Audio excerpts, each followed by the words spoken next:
As teachers, our world consists of us breaking down complex, exciting information into easy-to-understand chunks others can digest. One of the principal tools we use to convey this content is the slideshow, such as the ones we make on PowerPoint, Google Slides, or Keynote. On today's podcast, we want to talk to you about how most of us think we do a great job crafting these presentations, but chances are that our slideshows could use some improvement. Many of us who have gotten good at creating slideshows are able to select an appropriate template theme, organize complex details into easy-to-read slide-by-slide outlines, and include animations or clip art. Unfortunately, if you've done any of those things, experts agree that your presentations have a long way to go before becoming effective. Death by PowerPoint author David Phillips shares that audiences are likely to forget 90% of what you tell them within 30 seconds if you follow the traditional model of slideshow presentation formatting. So what are we to do? Try following some of these simple bits of advice that will boost your impact on students and colleagues during your presentations.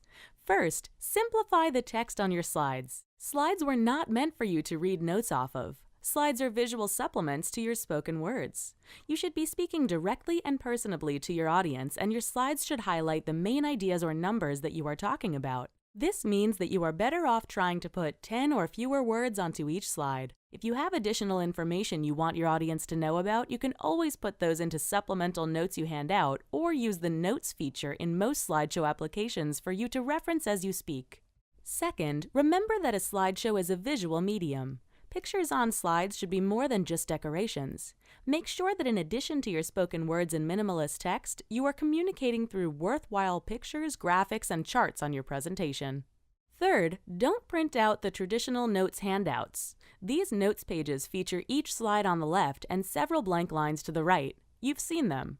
While this is a handy way for you to provide students with a place to record notes, it's a not-so-handy way for students to actually record what's important. Instead, custom design your own guided notes or train students how to record notes of their own. You can also provide supplemental documents for your audience to help draw their attention to information after the presentation has ended. Gar Reynolds, author of Presentation Zen, reminds us that slideshows are designed for presenting to groups of people right in front of us, while a good document complete with text and graphics is indeed designed to tell your story without you there. Finally, orient your presentation around stories. Instead of reading through slide after slide of impersonal facts for students to copy down, construct your presentation to center around stories, examples, and concrete details that are far easier for students to recall later. TED Talk speakers receive the 10 commandments of TED Talks prior to their presentations, and commandment number 4 reminds them to tell a story. This is because humans personally visualize and connect with stories far better than with raw facts. Chances are, if you follow these tips, you will be radically altering the way you present information to students and colleagues.